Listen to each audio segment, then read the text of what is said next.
surga.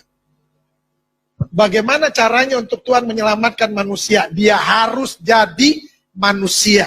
Kenapa harus jadi manusia? Karena yang diselamatkan manusia, bukan monyet. Kalau yang diselamatkan monyet, ya otomatis dia harus jadi monyet dengan bahasa monyet.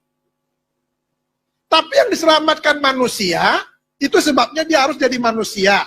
Makanya ada yang bilang, Tuhannya orang Kristen lucu, jadi manusia. Suka-suka dia.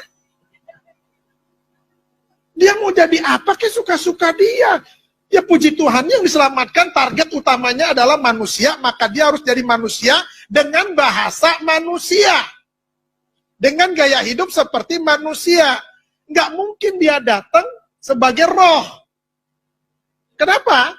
Ngeri. Ada suara, nggak ada wujud. Budi, ada suaranya, tapi nggak ada wujudnya. Bahaya kan ini? Nggak mungkin juga dia tiba-tiba datang, cring, jadi manusia dewasa. Kenapa? Karena manusia selalu mencari silsilah. Dia anak siapa? Bapaknya siapa? Tapi ada tuh yang model kayak gitu, Bang. Ada ya? Mr. Bean. Tuh, Jatuh. itu manusia nggak jelas. Maka hidupnya juga nggak jelas. Yesus harus jadi manusia.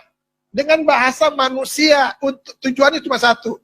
Manusia harus diselamatkan dan dibawa ke surga. Makanya ini manusia yang sangat suci. Al-Quran bilang begini, saudara.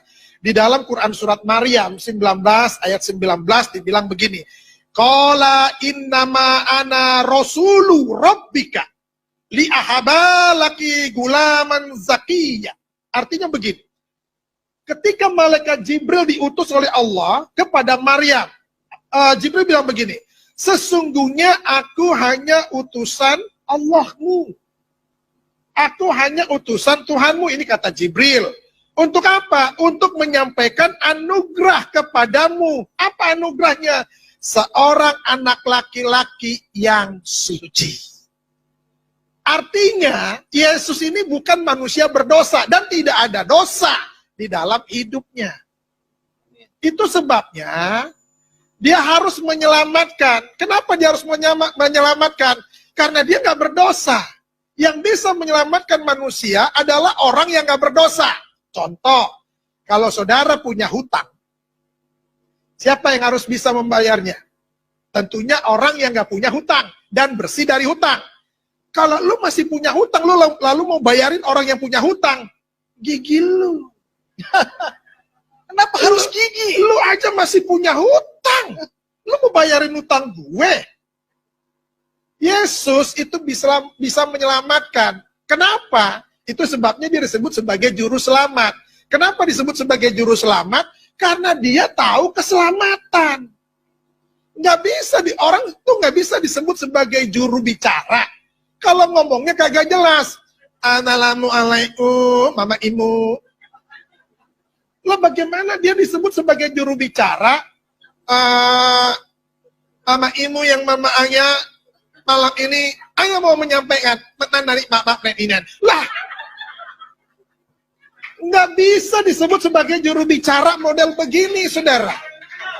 Amin. Yesus disebut sebagai juru selamat. Kenapa? Karena dia tahu jalan keselamatan. Haleluya. Nggak ada lain lagi. Di bawah kolong langit ini tidak ada nama lain yang dapat menyelamatkan seisi dunia. Itu sebabnya dia harus turun ke dunia ini untuk menyelamatkan manusia.